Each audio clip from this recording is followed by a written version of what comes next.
right, everyone, how are you all doing? We good? Okay, so I gave you a couple of problems to do, and I have been asked whether or not that needs to be turned in, and the answer is no.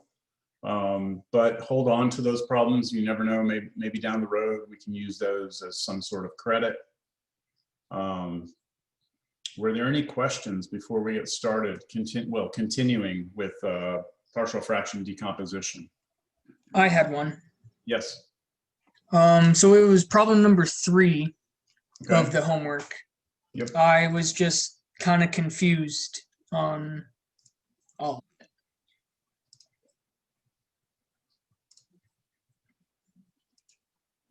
So let me see.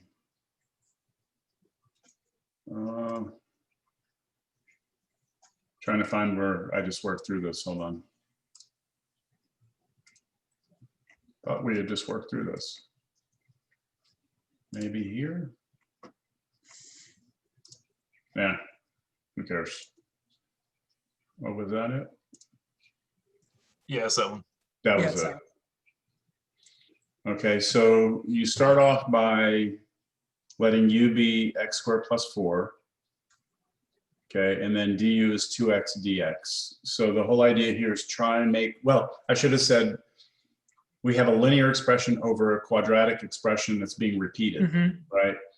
And that quadratic is irreducible. You can't factor it.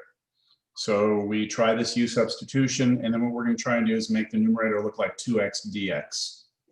So the first thing I did here was I pulled a 3 out of both of those. And that 3 comes out, here's that 3, and that makes it an x and then a 2/3. And so I'm trying to make this look like a 2x. So I had to get rid of the 3 first.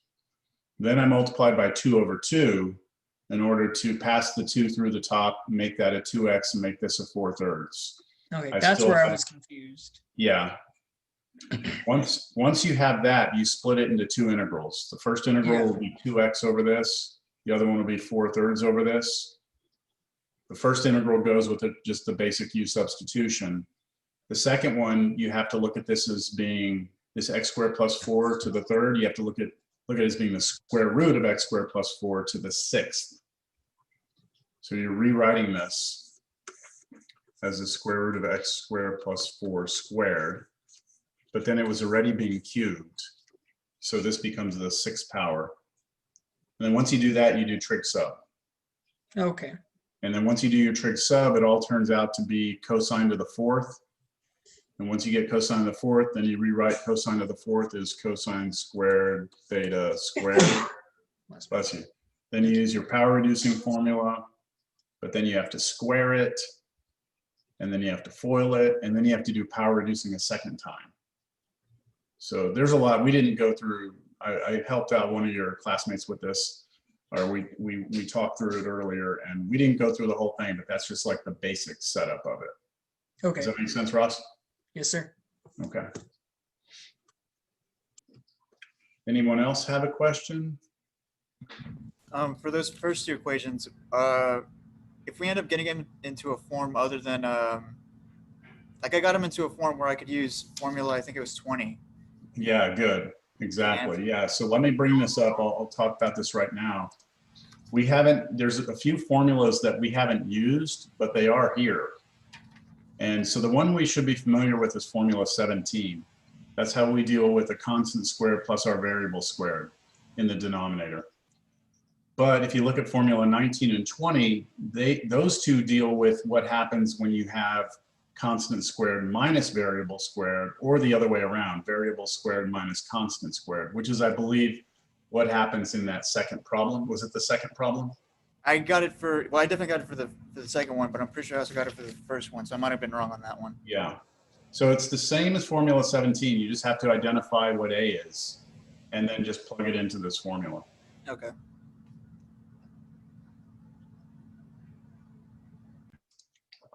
Any other things?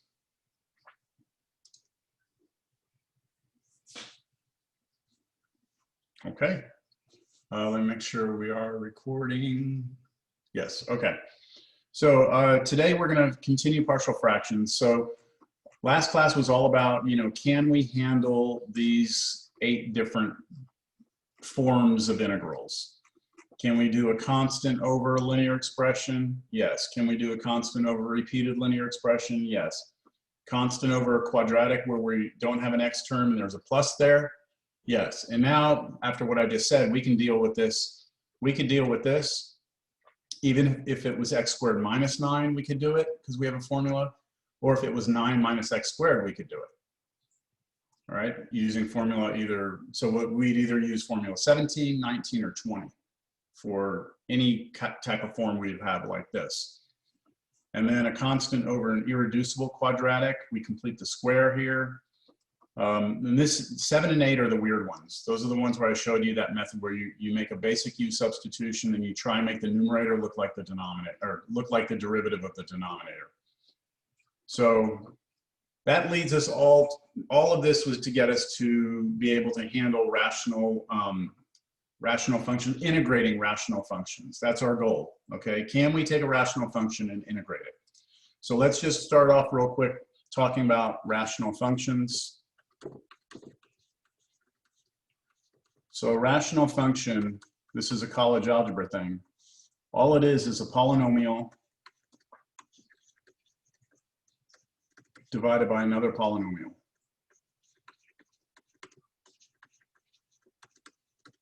All right, any polynomial divided by another polynomial is a rational function. Examples of that, these are all examples right here of rational functions. You have a polynomial on top. Ooh.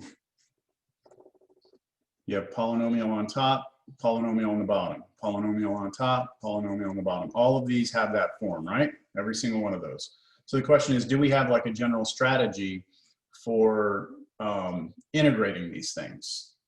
And the answer is yes. But to do it, we're going to have to be able to employ something called partial fraction decomposition, which is something that you would have learned either in the beginning of pre-cal or possibly in college algebra. So let me kind of run through what partial fraction decomposition is all about. Sometimes it's just called partial fractions, but I'm just going to say partial fraction decomposition. All right, so what is partial fraction decomposition all about? Let me give you a real general example, and then we'll, or a specific example, and then we'll talk about like how we generalize this. So back in college algebra, when you're first, learning algebra, you can be given something like this. This would be called in college algebra a rational expression.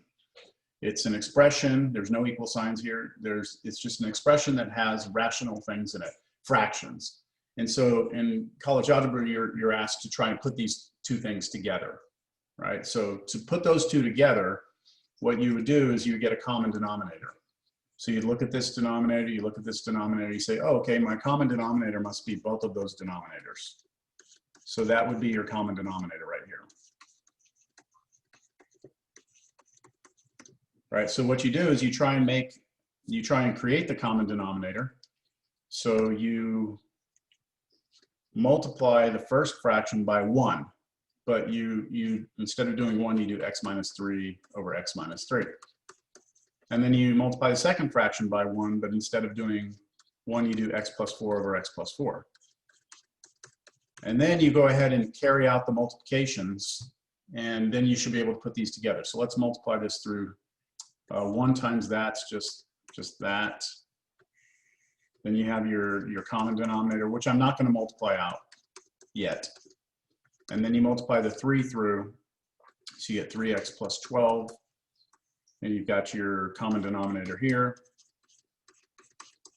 Now that they have the same denominator, we just put them together and just do whatever operation is here. So we're going to add the numerators together. So we're going to do x minus 3 plus 3x plus 12 all over the common denominator, which is, that was a plus there, x plus 4. And then simplify. So we have 4x on top plus 9 over, and I'll go ahead and multiply out the bottom now. That's x squared plus 4x plus x minus 12, and there we go. So in college algebra, you start off with everything in red here, and you're asked to combine these together. And when you combine them, you get that expression down there, right? So that's what you do in college algebra. And then in pre-cal or at the end of college algebra, you're taught that, you know what, one day later down the road in calculus 2, you're going to need to be able to go backwards. You're going to need to start here and end here. And that is called partial fraction decomposition, PFD. Okay, partial fraction decomposition is the backwards operation. And partial fraction decomposition, when you're taught that, that should usually take at least a week of class, if not a week and a half, maybe even 2, to get through that topic, because there's a lot going on there. And so there's no way I'm going to be able to cover that here. So I'm expecting that you have some experience with it from the past. Now, I took a poll on my class on Thursday to ask them what they thought, if they remembered it. And about half the class felt good about it, and half the class didn't feel good about it. So again, I'm not going to reteach it, but I think I will give you enough here to be able to carry through without having to go back and do an entire, I guess, relearning, reteaching of this. But this is just to kind of remind you what the main idea is. Starting here, ending here. Now, why? Why would we want to do that? Why would we want to take this and turn it into this? Why would that ever be useful for us in this class? Is it easy to integrate? Easier to integrate, right? I mean, like if I need to integrate that, it would be much easier for me to integrate this, because each of these are just what? Constant over linear, constant over linear. I can handle those. Here I have a quotient, right? And we can't just, you can't just arbitrarily take the antiderivative of top and bottom separately. I mean, that's the same reason we can't do antiderivatives of products. So this is a very useful method or a useful technique, and that's what we're about to get into. So here's my kind of re-teaching of it, and it's going to be very, very basic. The way this works is as follows, and I could show you the notes. I have the notes here.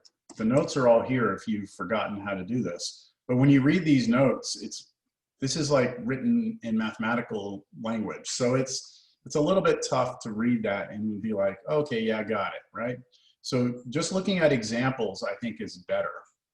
So I'm going to give us a few examples just to kind of get us thinking about this. Let's say we had a rational function, or yeah, we'll just start with a rational function. And let's say that the denominator had already been factored for us. All right, so it may not come factored, but let's just say it did. Okay, so let's say we started with that. Here's what we should have learned about partial fractions. What we do is we look at each of the denominator factors. So each of those are called factors. And we ask ourselves, what type of factor is it? So this is a linear factor because it looks like, right, it's x plus 4, x to the first power, so it's linear. This is also linear. This is also linear. And each of those linear factors is what we call distinct, which means they're different from one another, right? Each one of them is different. So whenever you have distinct linear factors, here's what we know will happen. This expression will turn into, in this case, 3 different things, because we have 3 distinct linear factors.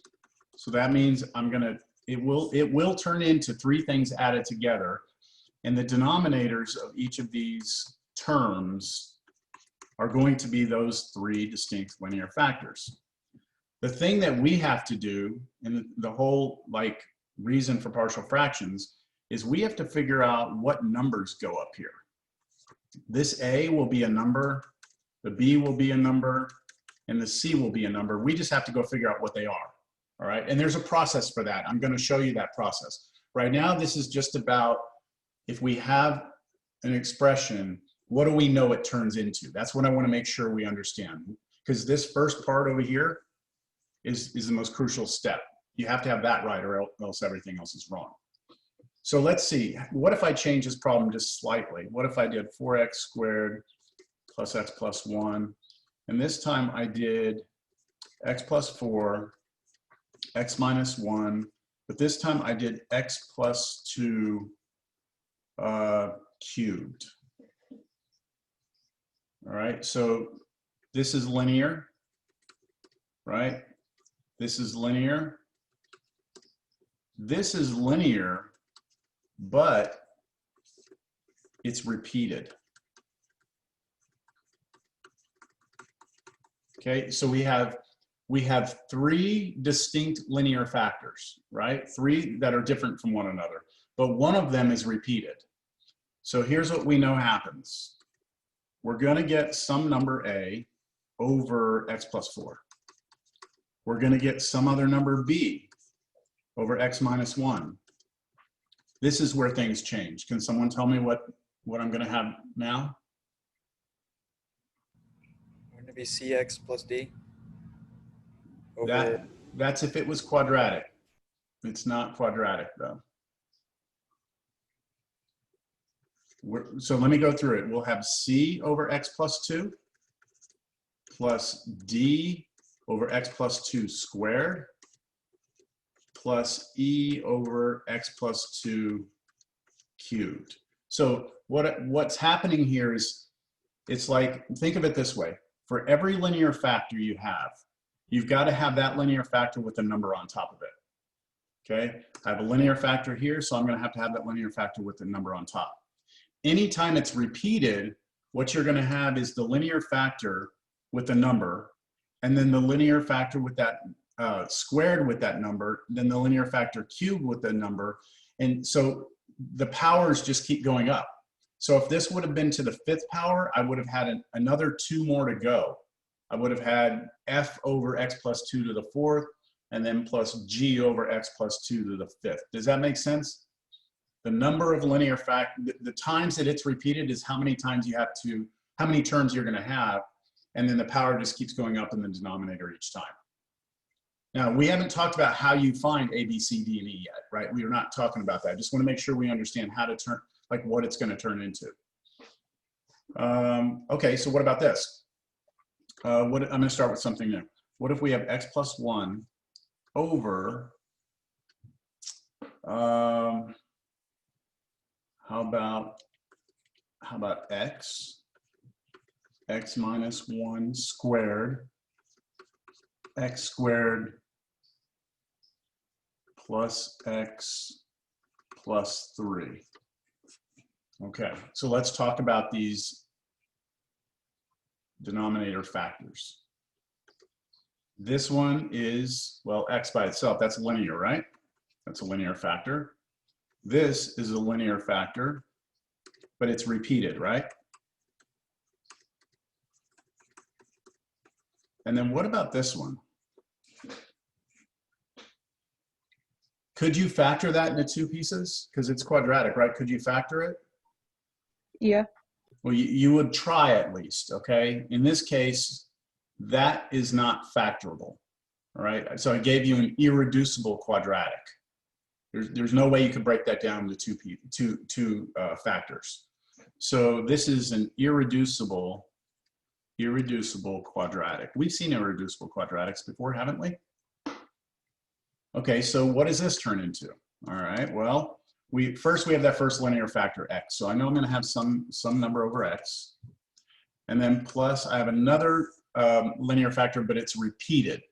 So I'm going to have 2 terms here. The first one will be some number over x minus 1, and then some other number over x minus 1 squared. And that's where I stop because it was repeated twice. So I have to just go from the factor to the factor squared on the bottom, and then I'm done. Is that clear to everyone? Now, this is where things are different. If we have an irreducible quadratic, then you will put the irreducible quadratic down here, but the numerator is not going to be just a number. It's actually going to be a linear expression. So I'm going to put here dx plus e. So let me try and reiterate what's happening here. Every time you have a linear factor, you're going to have a constant over the linear factor, constant over the linear factor, or perhaps a constant over the linear factor squared. But if you have an irreducible quadratic, you don't put a constant on top, you put a linear expression on top. Does that make sense? Yes? Does it ring a bell? I mean, this was pre-cal. So let's think about why. There's a reason why. And there's something you should kind of notice on all of these. If you have a linear expression on the bottom, right here, what's the derivative of a linear expression? So if I give you a linear expression like, 4x plus 1, the derivative would just be 4, right? So notice with all of these forms, whatever the denominator is, the numerator is a scalar multiple of the derivative. So it's 1 power less. If this is linear, the numerator is constant. Linear, numerator is constant. Here, the factor is linear. So if that was u, the derivative would be up here. Now this one, the denominator is quadratic, and look at what the numerator is. It's linear, which is what you would get if you took the derivative of a quadratic. So there's kind of a reason why we're doing it this way. One more. Let's just change one thing here. What if we did x plus 1 over x squared plus 4, and then x squared plus x plus 3, I'll use that same one, squared.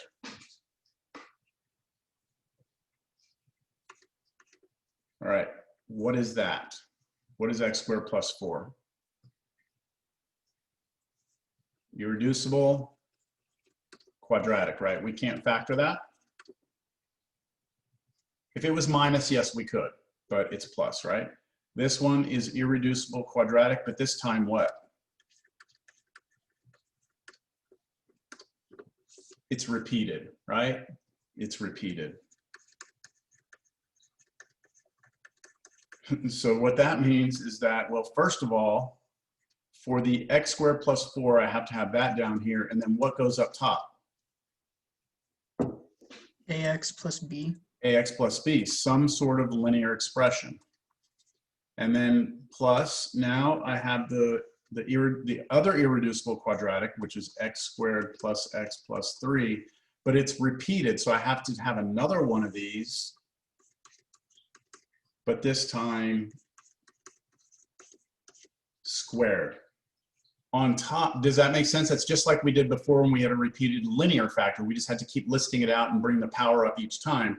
The only difference is that up top, both of these have to have linear expressions.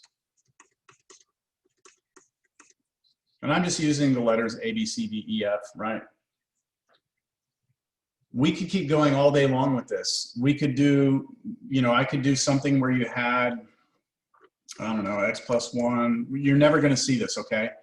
But x cubed plus x minus, x squared minus 2x plus 1. See, this is a cubic down here, and it's not factorable. You always have to trust me on that. You can't factor that. Grouping won't work. So since that's not factorable, we would have to, what do you think we would have to have over here? Just take a guess. What do you think we would have to have? The bottom would have to be this, right? But what would the numerator need to be? Would it have to be a quadratic? It would have to be a quadratic. We would need ax squared plus a bx plus a c. So look, this is never going to happen. But the method is the same for completing the square. Always, you can just keep going up with the higher power on the bottom, and then you just have, either a constant on top, or a linear on top, or a quadratic on top. And then if this were repeated, right? If this whole thing was like to the 3rd power, we would have to have 3 of those, and then the power would keep coming up. Does that make sense? Okay, that's partial fraction. I mean, that's like the way we set up partial fractions. The actual, doing the partial fractions is a little more involved, but that's what these notes are saying. Let's see if we can make sense out of these notes now. Okay, let's say that we have a denominator that has n distinct linear factors. So here's a linear factor, here's a linear factor, we dot, dot, dot, we have n of them. Then we can rewrite everything as some number. Instead of using a, b, c, we're using a sub 1, a sub 2, a sub 3, a sub, all the way out to a sub n. We're saying you're just going to have, look, n of these terms. That's what that says. Why do we use subscript? Does anyone know why we use a sub 1, a sub 2? Why not just use a, b, c? Mathematicians love to use a subscript. Why do you think we use that subscript? Just to make you not like math more? There's an important reason. Is it so we don't get confused? Maybe, I don't know. I would argue the subscript's more confusing.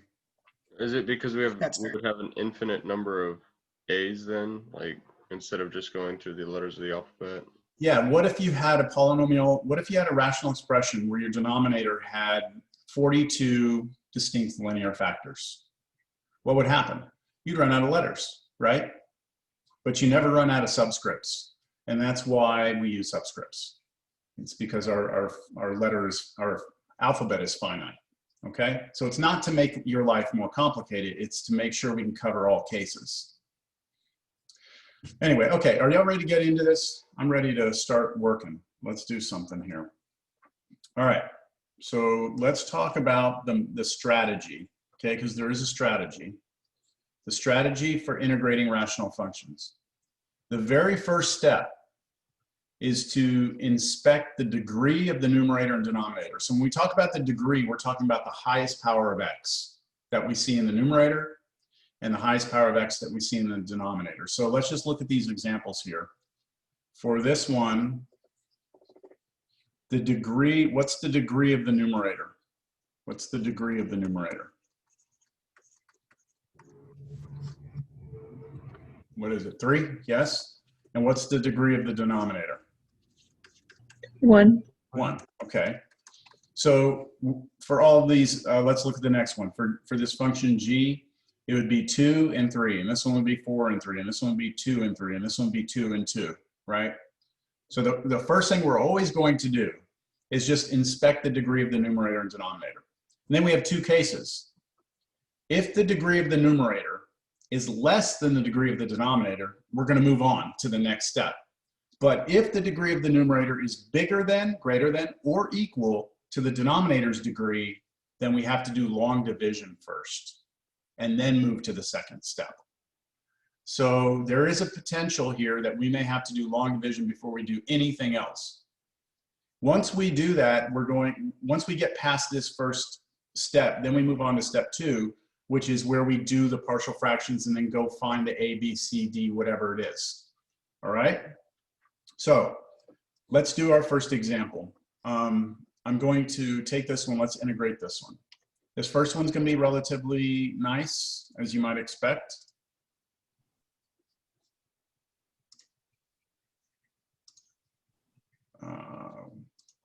What the heck? All right, here we go.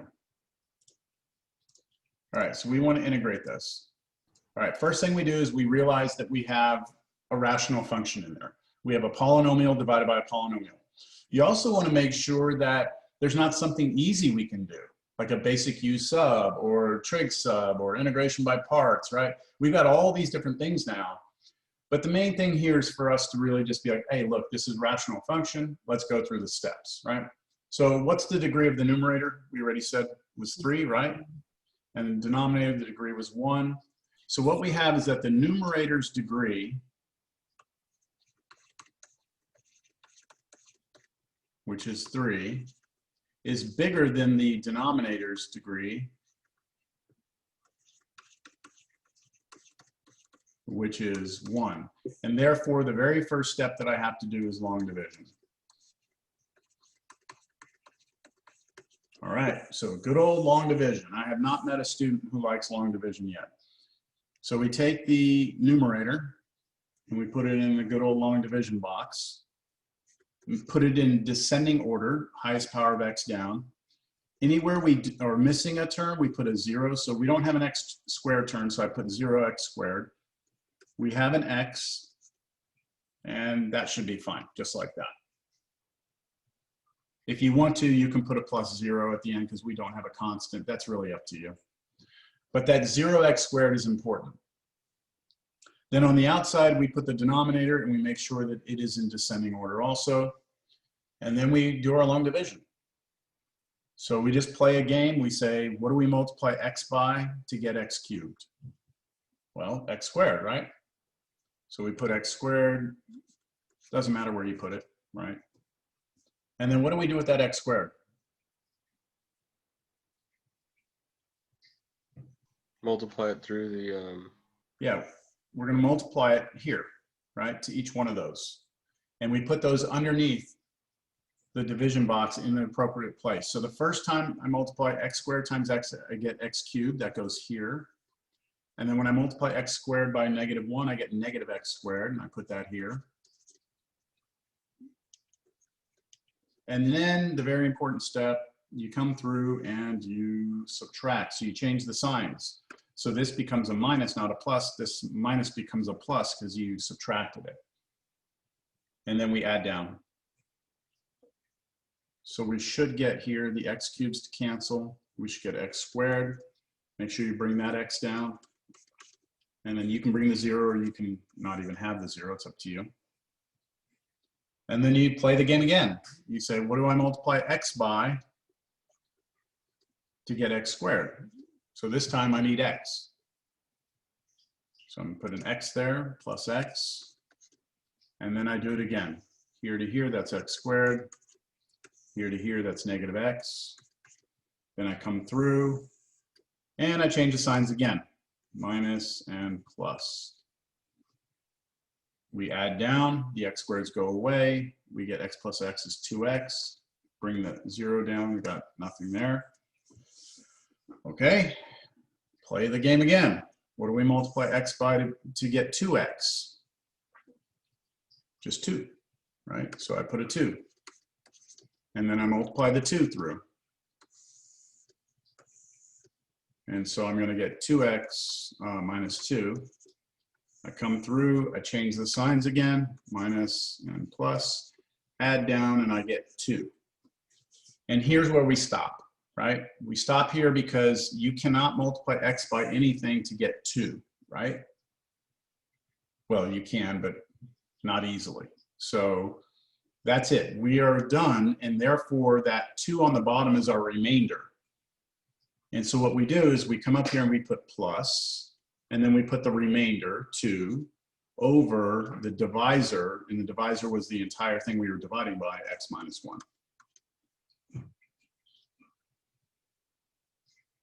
And so what we're saying is this. We're saying that the expression in here, everything highlighted here in green, that expression is equal to this expression. They're the same things. And that's a good thing, because if I need to integrate that, I'm really integrating x squared plus x plus 2 plus 2 over x minus 1 dx. And for this particular problem, I can do each of those without any work, right? I mean, these are straightforward integrals or integrations. First antiderivative is 1/3 x cubed. Second one is 1/2 x squared. Third one is just 2x. And the last one, the 2 comes for the ride. I have natural log of x minus 1 plus c. And that's just because, remember, this right here is a constant over linear. And we did that last class, right?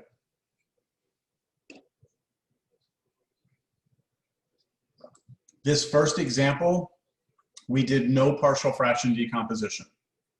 All we did was long division, and it worked. Like after we got through the long division step, we were good, right? Any questions? This was really just to kind of get you to remember how long division works. Make sure you know how to do that. All right, let's look at the next example then.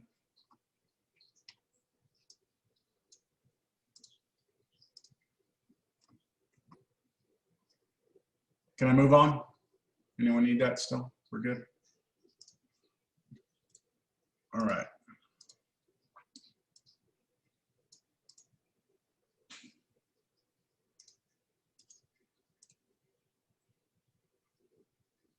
Okay. Maribel, how are you doing today? Maribel? Maribel? Maribel? No Maribel? Okay, how about Alex Silva Pena? Hi, Denzer. How's it going, Alex? It's going good. Good. Okay. So my question to you here is, well, this is a rational function, right? Because it's polynomial over polynomial. Right. Are we going to have to do long division? No. No, right? Because the degree of the numerator is 2, degree of denominator is 3, so we don't need a long division step. Okay, so no long division.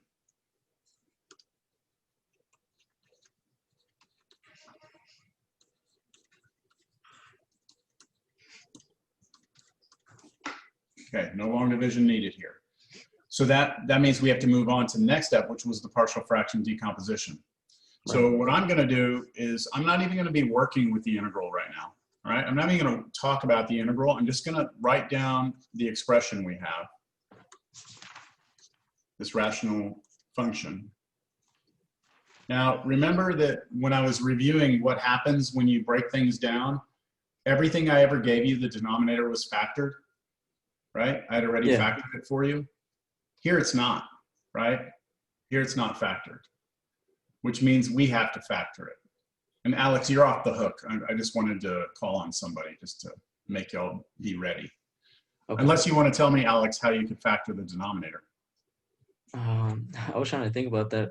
I mean, maybe take an X out first. Okay, so yeah, pull GCF. I mean, that's always the thing you want to look for to start, right? Can you pull a GCF?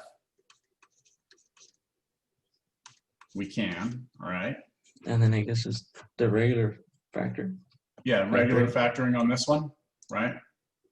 Try and factor this. Now look, if this is an irreducible quadratic, then I'm going to do one thing, right? If it's irreducible, but if it's reducible, I need to actually factor it. And it does factor. That does factor. Does anyone know what that factors to be?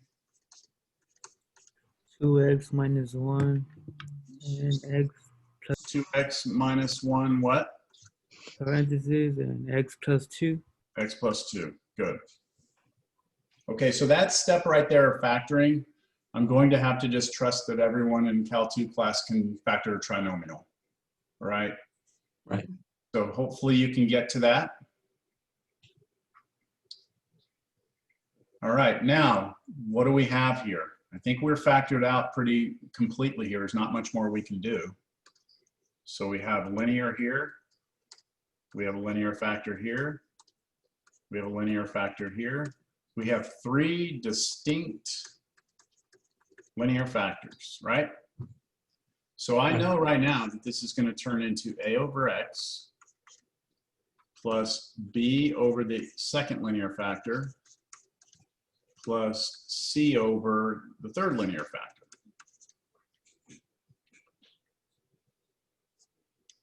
It's my job now, your job, our job, to go figure out what a, b, and c are. Because if we knew what a, b, and c were, then we'd be able to integrate this pretty easily, right? Because each of these is just a constant over linear, constant over linear, constant over linear. In fact, I know that I'm going to get 3 natural logs when I do the antiderivative here. It's just I don't know exactly what those numbers are yet. So here's where the actual procedure of partial fractions comes in. All right, so let's see how much of this you remember. Does anyone know what the next step is going to be? To figure out what a, b, and c are? I forgot the name of it. Is it that DNA thing? DNA? Is that what you said? Yeah, they call it DNA. Well, that's my professor did. It's like a system of equations. It's going to turn into a system of equations. How do we get it to there, though? I'm trying to remember, man. It was Cancel out the denominator, right? Yeah, so what we're going to do is we're going to try and clear the fractions, okay? All these fractions suck, so we're going to try and clear them.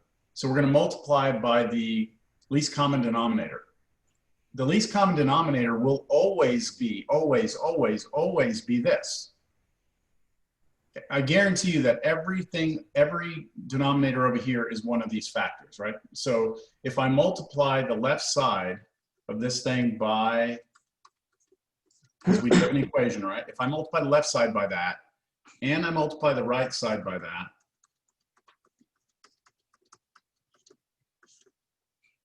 then I clear the fractions here. I have no fractions. So I'm left, on the left-hand side, I'm left with just the numerator. And on the right-hand side, I have to distribute this through here, this through here, and this through here. And as bad as that may seem, it's actually not too bad, because every time I do one of those distributions, something cancels, right? So like in the first distribution, that one right there, the x cancels, right? The x that comes in on top will cancel with the one on the bottom. But what's still there? Is the a still there? Yes? No? They'll also be there. The a will be here. How about the x? The x is Yeah. gone, right? It canceled with the one on the bottom. Yeah, never mind. How about the 2x minus 1? It'll be there. Still be there. And how about the x plus 2? It'll be there, yeah. It'll be there too, all right? Okay, so that's what happens on the first multiplication. Just the x goes away. And then we go and we do the second multiplication. So let's see. How about Christopher Ver? Is it Ver or Ver? Either one is fine. Okay. So how about on that second multiplication through, Christopher? What's so, still there? X times x plus 2. Okay, and the b, right? The b, yes.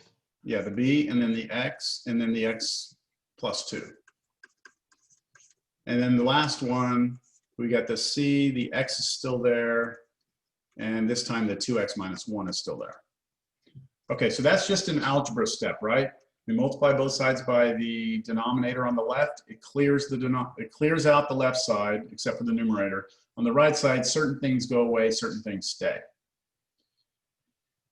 All right, now we move to the next step.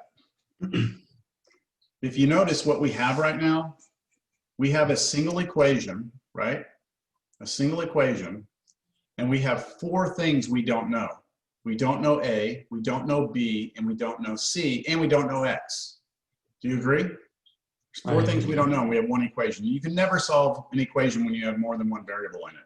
So we're gonna have to be somewhat tricky and clever on doing this. So at this point, there are 2 ways to do this. There's what I'm gonna refer to as the short way, and then there is the long way.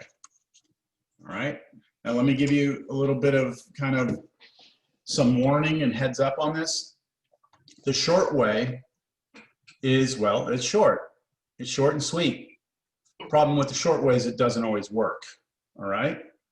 The long way is, well, long, but it always works. So you'll see this problem will work with the short way, all right? The next problem will also work with the short way, kind of.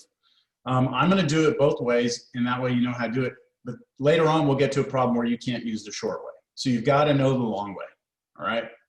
And before we get into this, I want to do a quick poll. How many of you have a Texas Instruments graphing calculator? TI-84, TI-83, TI-86, TI-89, any TI graphing calculator? Yes? If you don't, if you own some other brand, like Casio or something, I'll put no.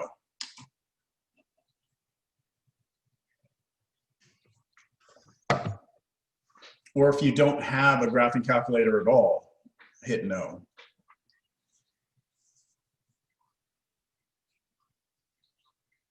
Okay. Well, it's not what I was wanting to see. We've got half of you that have Texas Instruments, the other half either don't have a calculator or have another brand. All right, so here's what the reason I'm asking this question is because we can use our graphing calculators to solve systems of equations. And I would like I'm going to allow you to use your calculator to do that on the test. I'm not saying you need to go invest in one, but I want everyone to try and see if they can't get their hands on a Texas Instruments calculator. If you have a different brand, I'm not sure. I guess I'm not sure if your calculator will do it or not. I know if you have a Texas Instruments, everyone's got the same brains in the computer, so I know that it'll work. So for those of you who don't have them, see if you can get your hands on them. If you can't, then we're gonna have to do something special on the test. I don't know how, but I'm thinking what will happen is in the middle of the test, if you need to solve a system of equations, you're gonna have to like send me a chat and say, hey, I'm gonna go to my computer to solve this. And then you go to your computer, you solve the system, and then you come back to the test. Like I'll have to allow you to do that just in the middle of the test. But I'd like for you to try and get a Texas Instrument calculator or a calculator that can do it. For those of you, I'm gonna do a relaunching of the poll. This is only to the people who said no. If you have a calculator, a graphing calculator, hit yes. If you don't have one, hit no.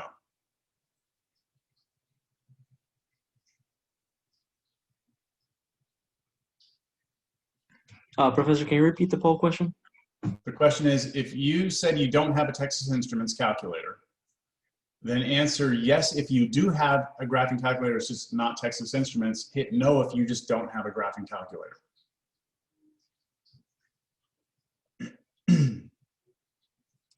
Okay, so all of you that said no don't have a graphing calculator.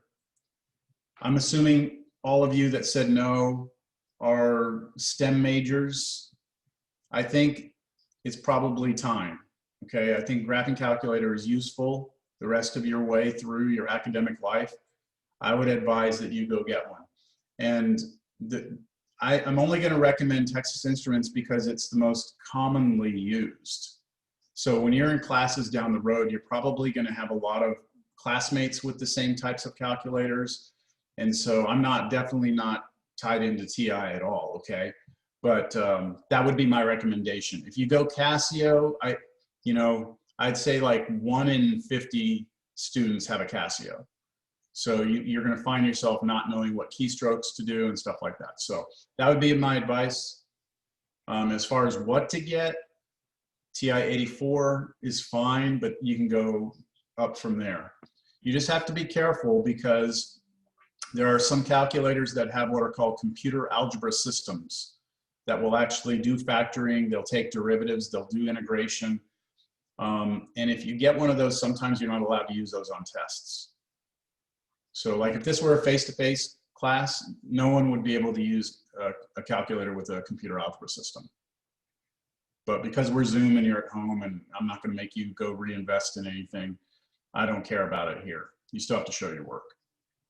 So with that said, we're gonna do the short method. The short method will not require any graphing calculator. The long method might, okay? It might, just depends on the problem. Okay, you ready for the short method?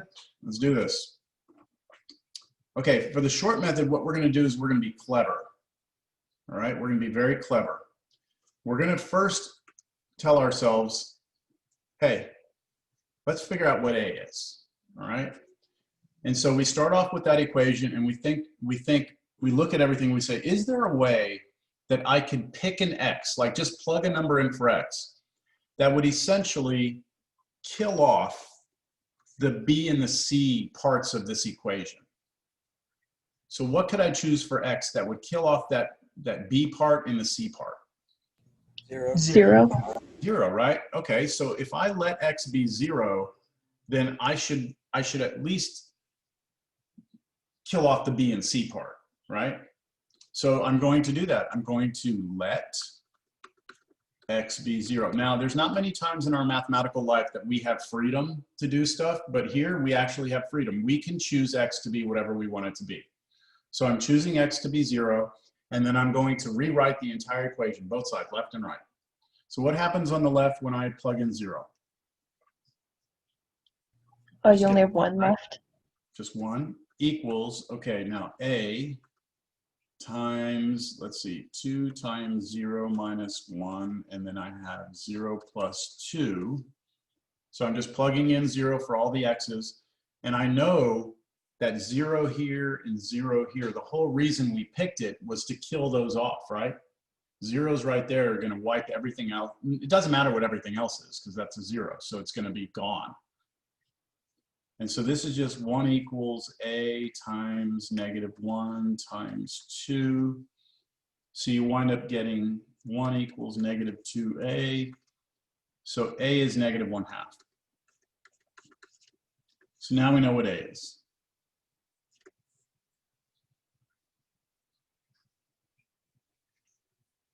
Any questions? Y'all seen that before? Yes, Okay, I now have seen. we start over. We start over and we say, and notice I'm not going to replace a with -1/2. I'm going to say now I want to find b. So is there a value that you could plug in for x that would kill off the a part and the c part? 1/2. A half. So what we're doing, -1/2, right? No, +1/2. Why am I thinking negative? There's a different problem, I guess. What we're really doing is we're looking at this whole piece here and this whole piece here, and we're saying what factor did they have in common? They both had the 2x minus 1, where the middle one didn't, right? And so if I can make that 2x minus 1 be 0, then it'll kill those two off. So I'm really just kind of saying, what would make this 0? And I'm solving that for x and getting a half. So that's what's going on there. So we come over here and we say, let x be a half. And now we have to rewrite everything again. That means we have to rewrite the whole thing, right? The whole thing. So I have to plug in a half here. So a half squared is a 4th. Plus, let's see, 2 times a half is 1. Plus 1 equals, now we know that everything that had the a in it is gone, right? That's going to vanish away. I'm still going to have the b times a half, that's x, times a half plus 2. But then I also know that the whole c part is gone. And let's see here, this is a 4th plus 2 equals b times a half plus 5 halves. I'm not going to go to decimals here, okay? I think we have 5 halves again over here. Equals 5/4 times b. So I'm just multiplying those fractions together. Here I added 2 to this.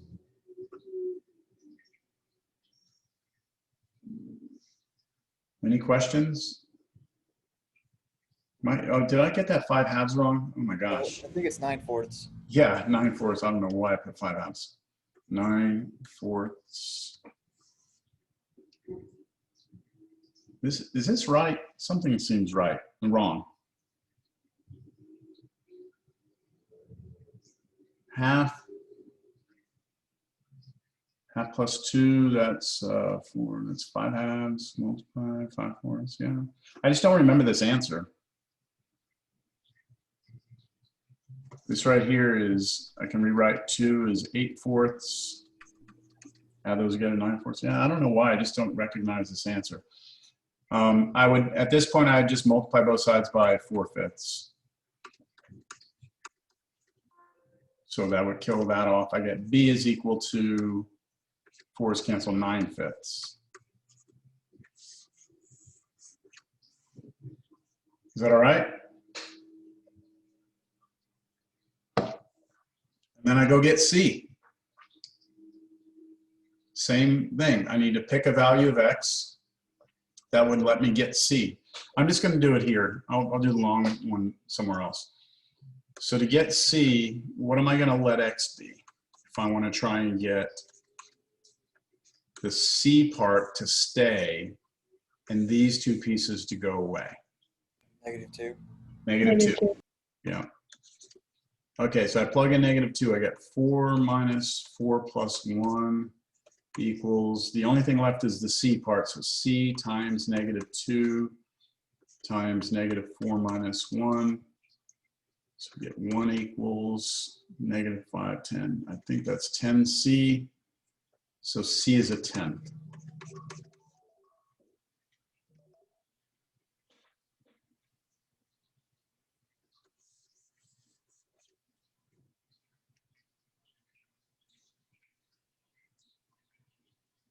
All right, we good? So I think I'm ready to do this. What we said is that the original expression, this original integral, can now be transformed into this piece right here because I know what a, b, and c are. So this integral becomes the, I'm going to do it up here so you can see it.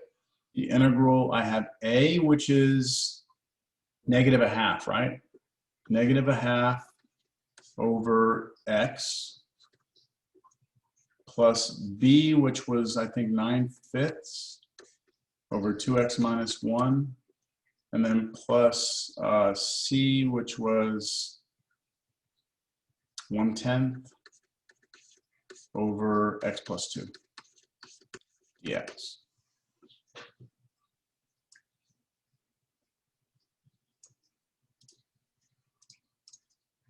Okay, I'm going to go ahead and slap that here now. Now here's the way I like to do this. I just break this up into 3 integrals.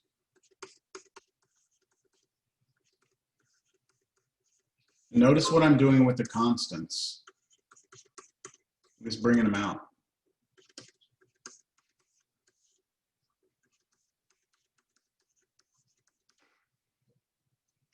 Okay, so I just brought all these constants, I just dropped them out in front. And then I'm going to do these antiderivatives now. So -1/2 natural log of x plus 9/5. Oh, this one's different. Who can tell me how to handle this one? What am I going to need? Factor of 2. That 2, right? Remember that 2 is going to be, I need to account for it, right? So I need to scale this by 1/2, and then I can do the natural log.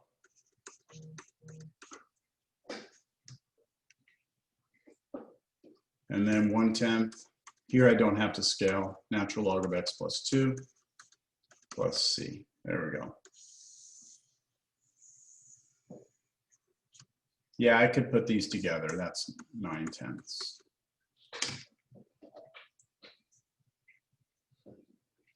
All right. Well, what do you think? That was the short way. That's the short method. Yep. Yeah. Yeah. So let's take a look at the long method, okay?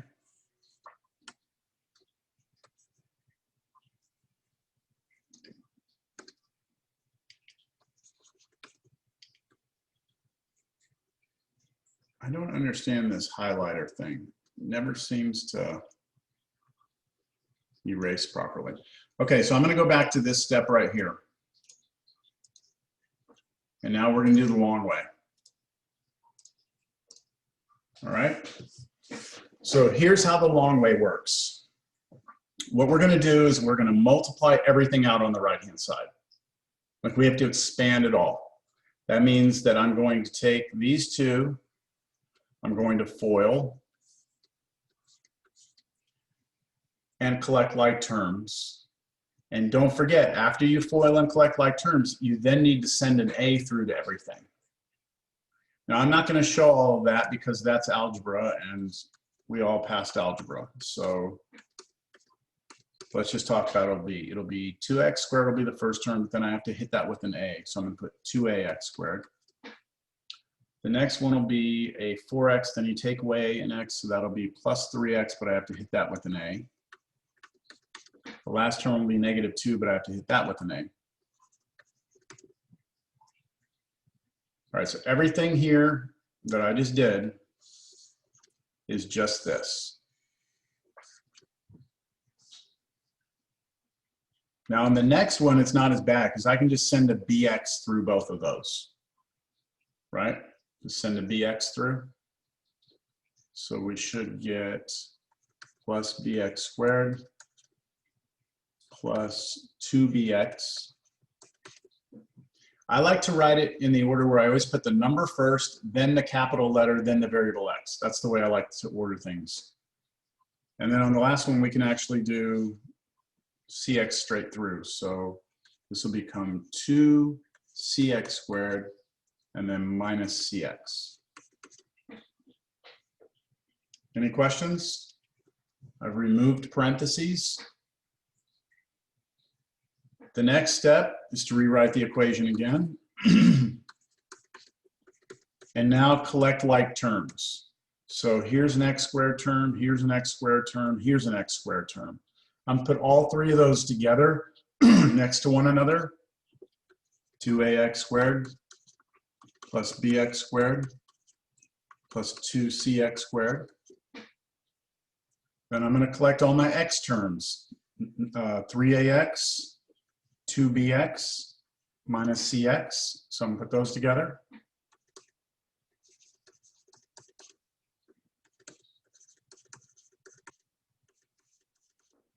And then finally, anything else I have that doesn't have x. So I have a minus 2a over here. So I'm going to put that over here.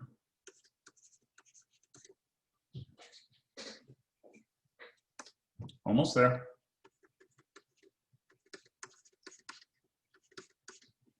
Okay, next thing I'm going to do is everything that had x squared in it, I'm going to factor x squared out. So here, all three of those had an x squared, right? Normally, we factor an x squared out the front, but watch the way I write this. 2a plus b plus 2c x squared in the back. So, you know, if we distributed this through, we would get back what we have above. It's not, we don't normally pull the x squared out to the right like that, but I'm gonna do it and you'll see why in a moment. And then I'm going to take all the things that have x in it, same thing, pull out the x to the back. And then anything that didn't have x, I'm just going to slap it out here. All right. We're getting closer. Here's why we just did all of that. Because this is an equal sign, right? This is an equation. And that means the left-hand side and the right-hand side have to be the same in order for it to be true, right? So we can look at the left-hand side, and what we can see is on the left, we have a coefficient of 1 in front of x squared, don't we? And that would mean that all of this out here would have to be 1 in order for it to be the number in front of x squared. So that has to match with that. That's the first thing I know. Second thing I know is that all of this, which is the number in front of x, has to match with the number in front of x here, which is 2. And then anything that's by itself that doesn't have x has to match with whatever doesn't have x here, which is 1. And what I can then create from that are 3 equations. The first one is that 2a plus b plus 2c, that must equal 1.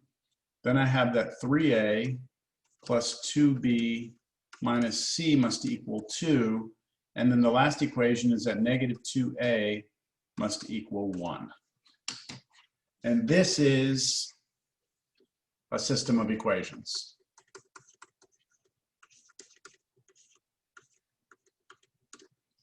And in college algebra, we learn how to solve systems of equations. There's 2 ways to do it. Can anyone tell me what the 2 ways are?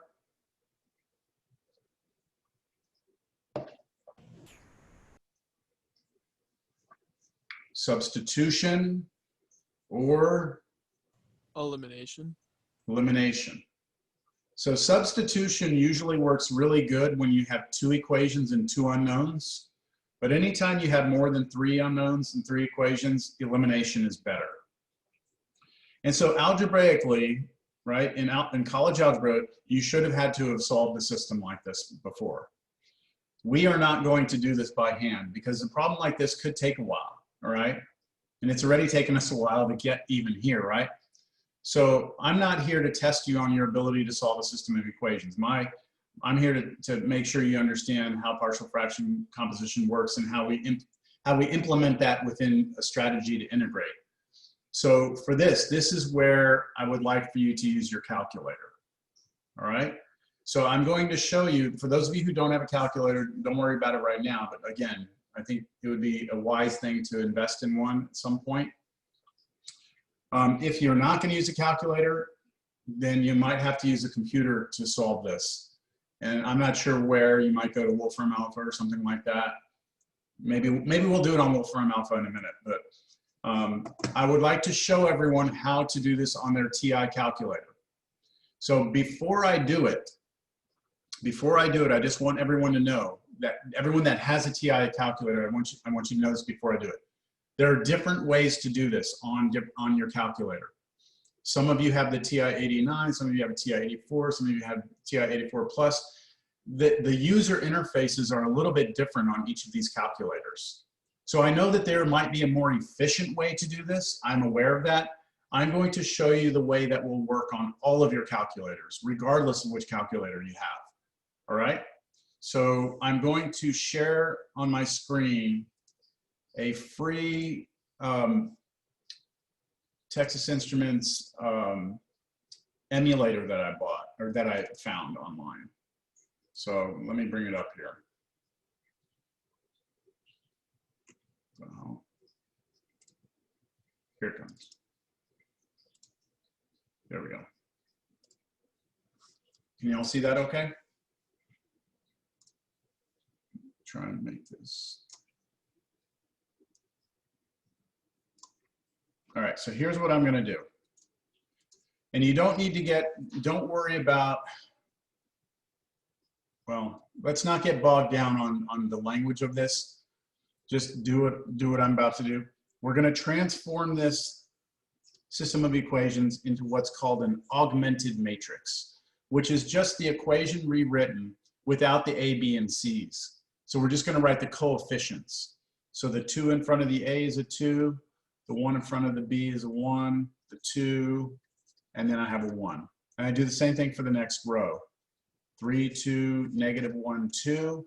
Then I go -2. And then since I don't have a B and I don't have a C, I'm going to put 0, 0, and then 1. This is what's called an augmented matrix. It's just a matrix of numbers that represents the coefficients of the system of equations. Now, we need to put that into the computer, into the calculator. We need to give that as an input. And then we need to send that matrix through a function in the calculator. And it's going to spit out an answer that's going to look like this. It's going to be 1, 0, 0, and then a number. And then it's going to be 0, 1, 0, and then a number. Then it's going to be 0, 0, 1, and a number. And what I'm telling you here is that this number is A, this number is B, and this number will be C.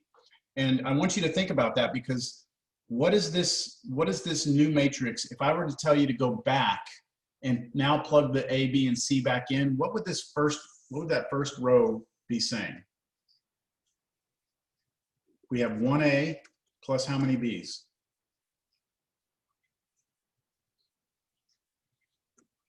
How many 0. B's? 0 B's plus how many C's? 0, right? 0 C's equals some number, right? But isn't that saying that A is equal to that number?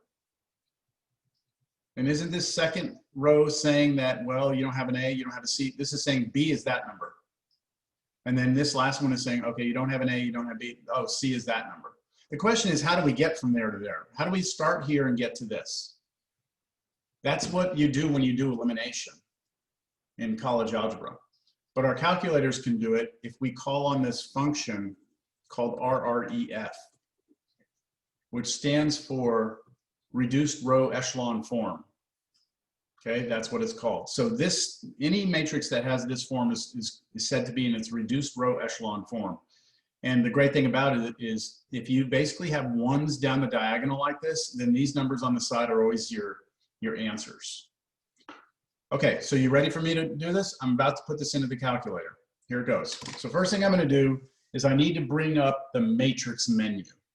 And this is the one part that's a little different on every calculator. Some calculators have a button that says matrix. On this particular one, I actually have to get this blue to work. So I have to hit the second key, and then I hit this x to the -1 key, and that'll bring up my matrix menu. All right. Then what I do is I move over to math. So I move the right arrow over to math. And then I start scrolling down until I get to RREF. And be careful, because there's an REF and there's an RREF. I want the RREF, reduced row echelon form. All right. I'm going to hit enter. Okay, so right now we have said to the calculator, look, we'd like the calculator to do reduced row echelon form on a matrix. Now we need to give the computer the matrix. So the first thing you're going to write, and I'm going to do this, I'm going to try and do this below here, just so you can understand what the computer's getting. The computer's here. Okay, so it's saying, okay, the computer's waiting for input. What we're going to do is we're going to start with a bracket. Now that bracket tells the computer that you're starting the matrix. Then you're going to do another bracket, and that's going to be starting the first row of the matrix. Then you put the numbers in, 2, 1, 2, 1. So that's your first row, these numbers with commas between them. So your bracket key is above the multiplication symbol. So you have to kind of like hit shift, bracket, and then 2 commas above the 7, 1, 2, 1, close bracket. So that's like, okay, there's the first row. Now we do bracket, no comma, just bracket. And now we give it the second row. 3, 2, 1, -1, 2, close bracket. So open bracket, 3, 2, -1, 2, close bracket. Now another open bracket, last row.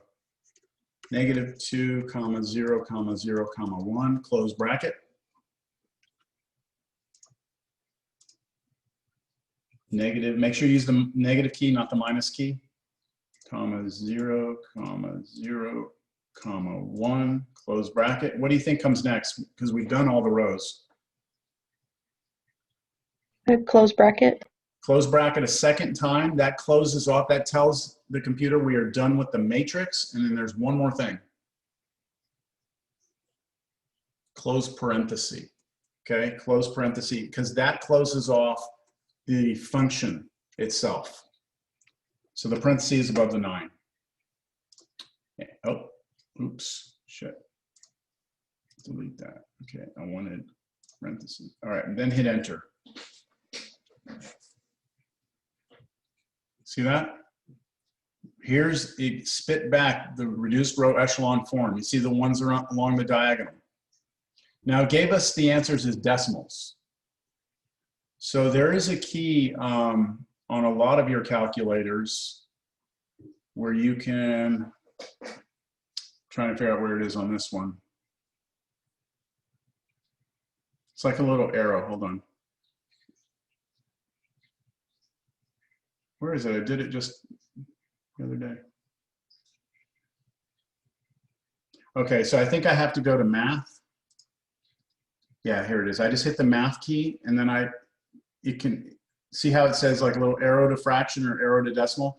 I want to change my answers to fractions. So all I have to do is hit 1 now, or hit that enter. And it's going to take the answer, just spit out, and change it to fractions. So I hit enter again. And now it gives me those as fractions. -1/2, 9/5, and 1/10. And that's what we got, right?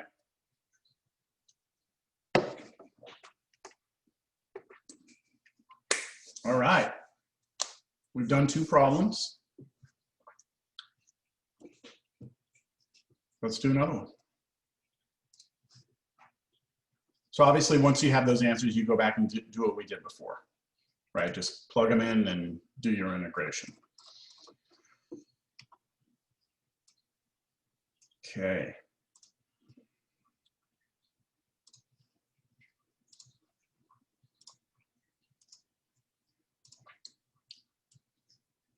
All right, so I'm going to move a little faster through this one. all right? Move a little bit faster. So what would be our first step? Anyone? Long division. Long division would be first. Okay, I'm going to save us just a little bit of time. I'm not going to go through the long division, okay, because I think it's going to take too long. So let me grab it from my other class if I can. I think I did it. Did I do it? There it is. Okay, so I'm just going to grab this real quick.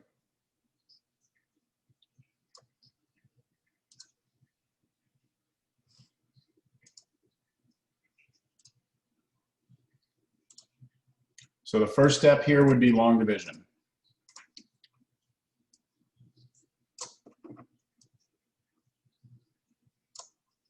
Okay, so you take the numerator, x to the fourth minus 2x squared plus 4x plus 1. Notice that there is a gap in there because you don't have an x cubed.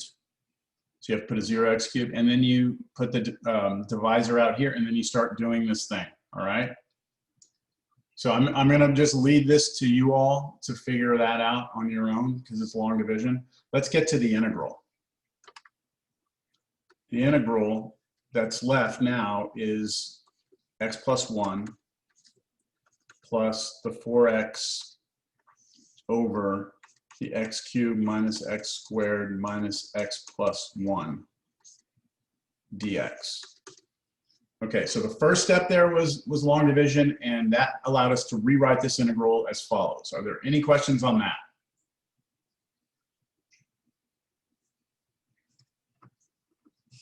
All right, so now can we integrate this? Can we integrate x? Sure, right? 1/2 x squared. Plus, can we integrate 1? Sure, that's just going to be x. Plus, now this, can we integrate? And your answer should be no. This is not any of the forms that we've seen, right? This is not linear over quadratic. This is linear over cubic. So we can't do anything with that. But we're still thinking that, you know, partial fractions. We did the long division step, but we haven't actually done partial fractions. So my entire universe is now going to become this problem. And don't forget though, we have this, we already have part of the answer, right? 1/2 x squared plus x, that's still there. Let's not forget about it because we're going to get so sidetracked with a bunch of other stuff here. Let's not forget to come back and grab that. So when I do this, the first thing that I do is try and factor the denominator. So why don't you take a moment to think about how you factor that, and I'll call on someone. I'm gonna go refill my drink. Seems like I always run out of drink right in the middle of class.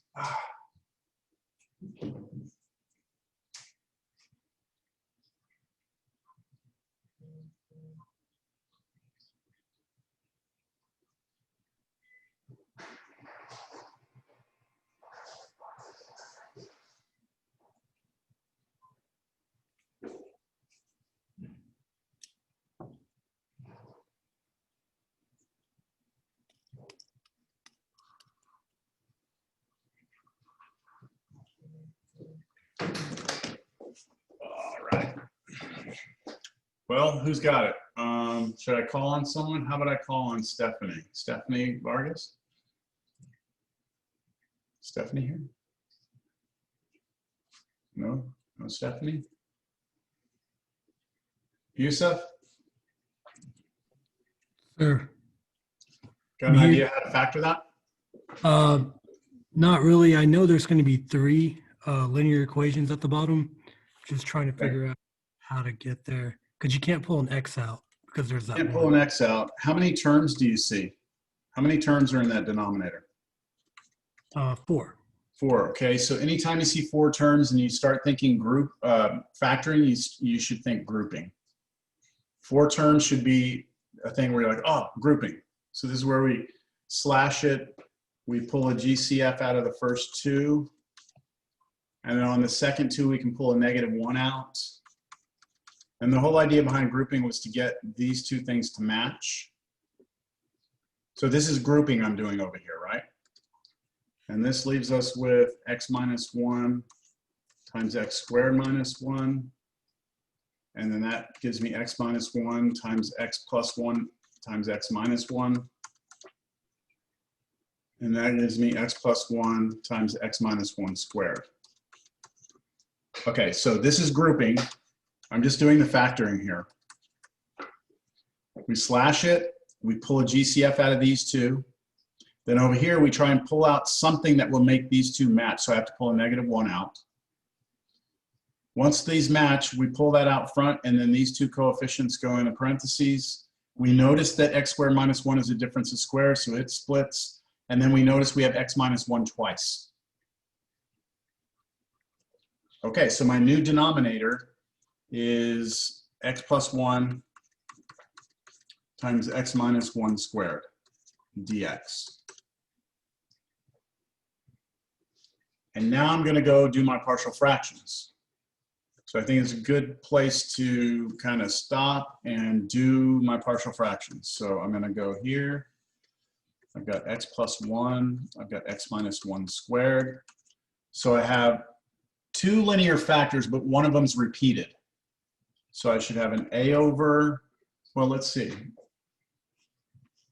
Jorge, what am I going to have over here? Is Jorge here? I see Jorge. Is Jorge available? Are you available?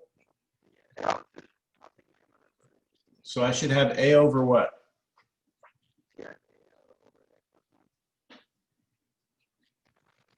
I'm sorry, I can't hear you if you're talking.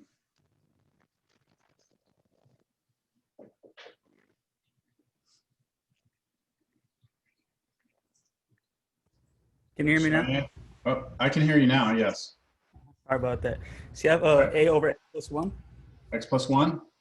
Yeah. Okay. Then you Plus? have a plus b B? over x minus 1 Okay. plus c over x minus 1 squared. Good, perfect. That's what we want. Okay, so we have to take care of that repeated by doing the x minus 1 twice. And now we clear the fractions. Okay, so we multiply the left-hand side by everything in the denominator.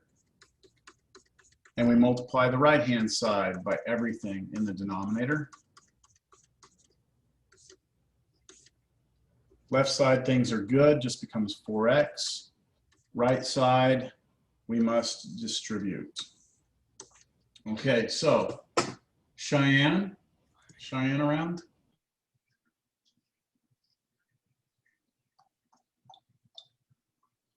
No Cheyenne? Okay, how about Ross? I know Ross has participated already today, but I'm going to ask Ross what you get on that first multiplication through. So from here to here, what do we be left with?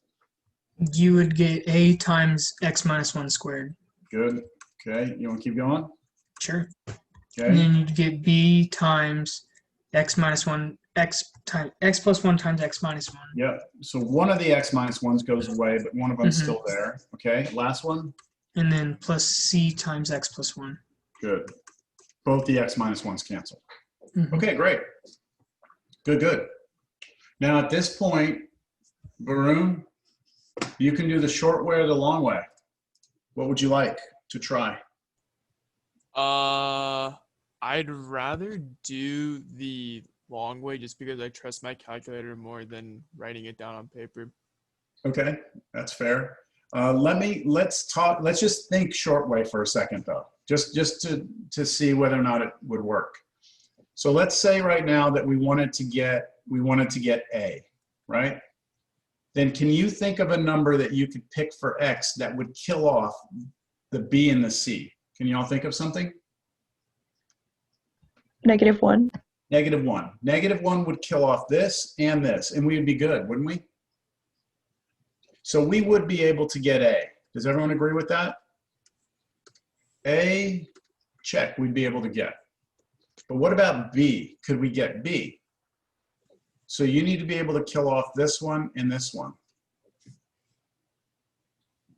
What's wrong?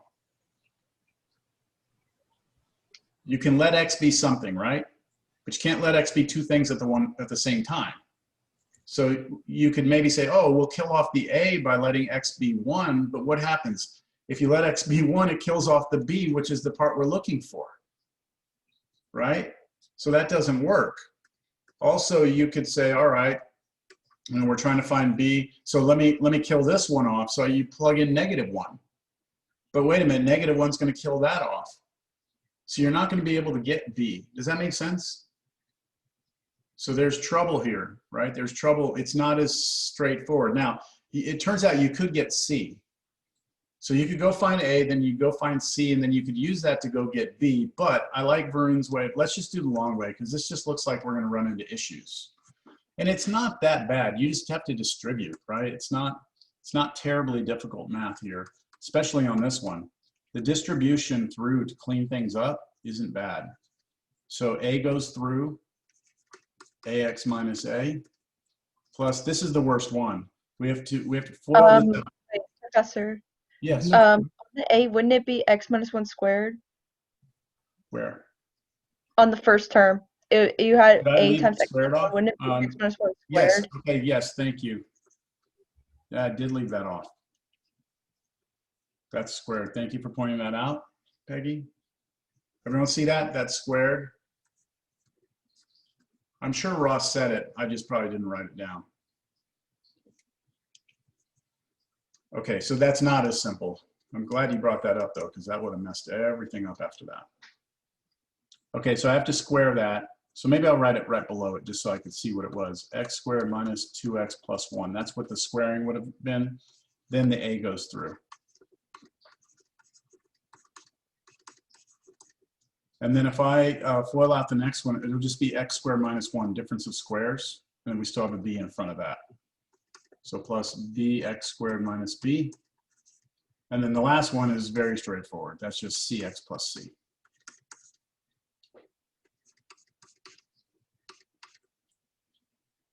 All right. Collecting all my x squareds together now, which is just this and this. And I'm going to do this kind of all in one swoop. I know I'm going to have the a there. I know I'm going to have the b there. And I'm going to pull the x squared out.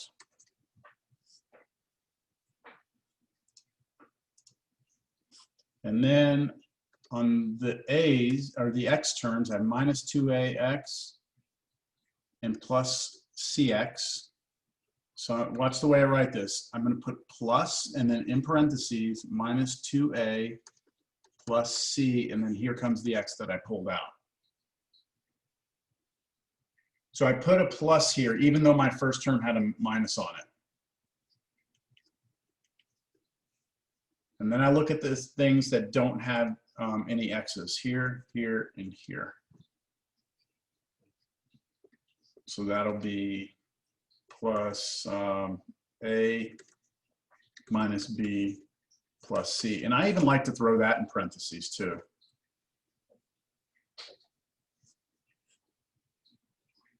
Any questions? On my left side, I'm going to rewrite my left side just to point out something important. We have no x squareds.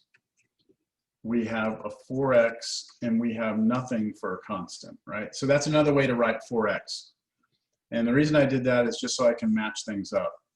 A plus b has to be 0, minus 2a plus c has to be 4, and then a minus b plus c has to be equal to 0. And that should give me my three equations. Oh, I'm out of room. I'll write it on the side here. A plus b has to be 0, minus 2a plus c has to be 4, and then a minus b plus c has to be 0. So my augmented matrix is 1, 1, 0, 0, negative 2, 0, 1, 4, and 1, negative 1, 1, 0. And that's what goes into my calculator.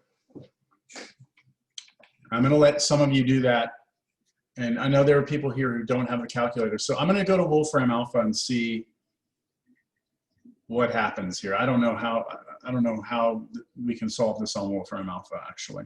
I don't think I've ever really asked Wolfram Alpha to solve a system of equations. So let me move this to the side. And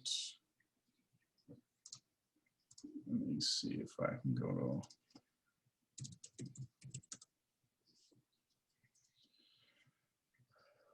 let's see. Anyone have any ideas here? Solve, oops. I can probably just put in the whole system.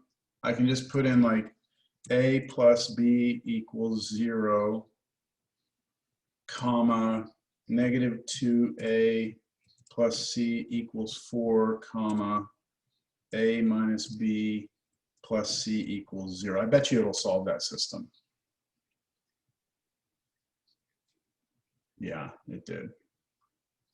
You see that? Negative 1, 1, and 2. Did anyone get that on the RREF? Anyone try it yet?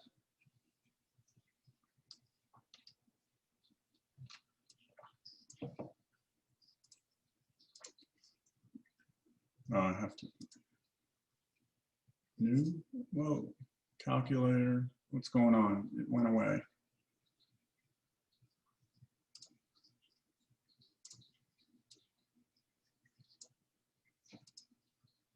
Should I go through this or no? I mean, it's 12:32. There's no way we're going to do another problem.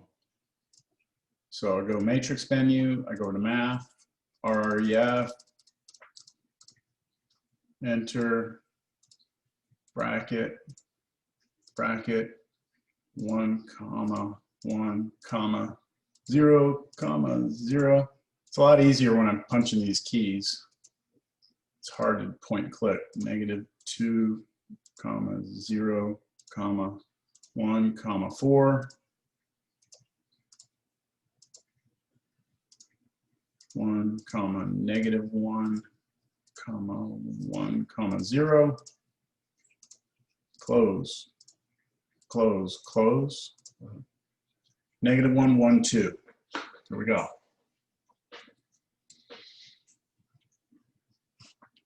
All right, back to business here. Now, where the heck are we?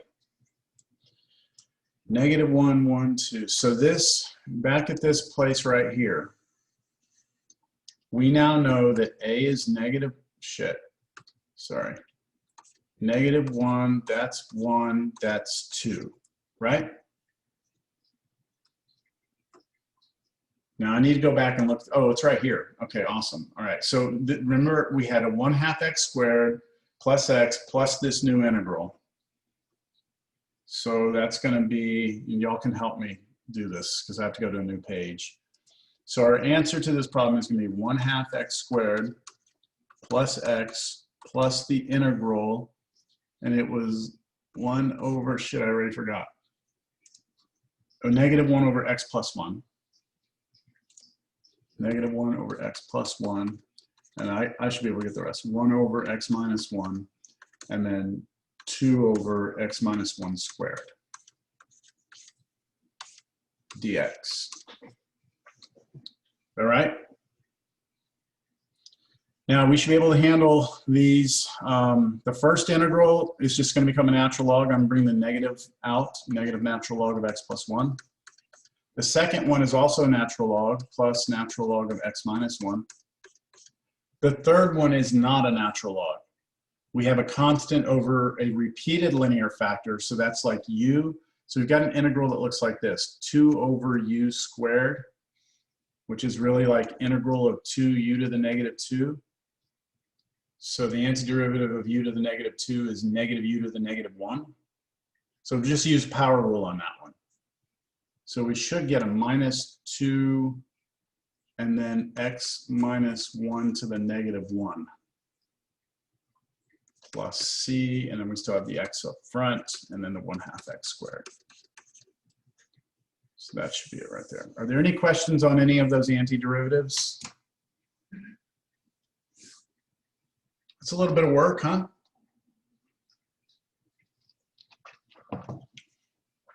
So imagine that we do a problem where you do long division, right? Because we really haven't gotten to like the hardest problems here. Imagine we do a problem where you have, let's see here. The hardest problems that we're going to see are problems that do something like this. We start out with the original problem. You do long division, right? Okay, and then what you're left with, you get like an answer, and then some integral you don't know. Then you take this thing, you go do partial fraction decomposition on it. After you do that, you're able to find this A, B, C. But what you wind up with is like maybe 3 or 4 different new integrals. And one of these turns into like linear over irreducible quadratic. And that would be like one of the problems I gave you. Remember the 3 problems I gave you? What if just the last integral here turned out to be like problem number 2 or problem number 3 from what I asked you to do as practice? It could happen. And that's where these problems can get really bad.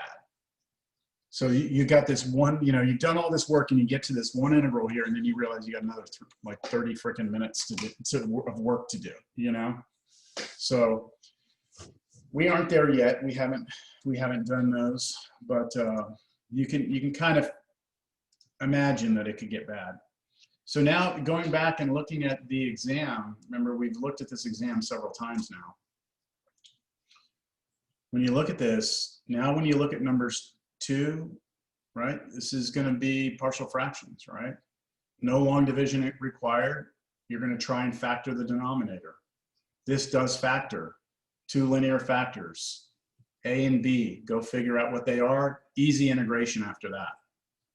Does that make sense? Number 3, no long division required, but you got to be able to factor this. And then you got to be able to do the partial fraction decomposition and see what it turns out to be. Number 4, long division first. And then you proceed. Number 5, that is also partial fractions. This is, you're not going to do long division though, because this power is higher. But anyway, we're not there. But you can see how, you know, I made sure on this test, students had to be able to do partial fractions, right?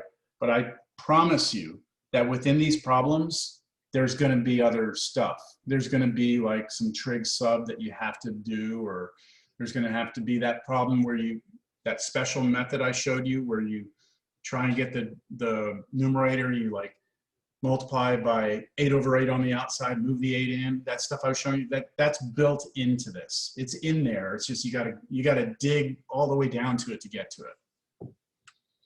All right. When's our test? I feel like it's around the corner. Next week on Thursday.